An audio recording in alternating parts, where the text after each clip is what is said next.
Odaklama nasıl telefonun? Efendim? Telefonun odaklama nasıl? Güzel. Alev'i nasıl gösteriyor? Bak orada göründüğünden daha şey görünüyor. Aynen. Camda da parlama olduğu için.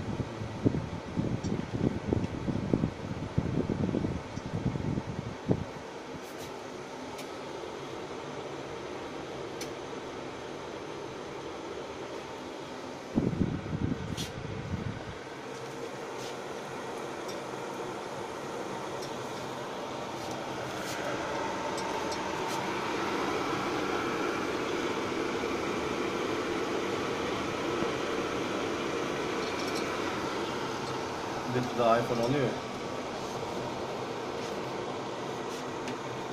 Salak ya.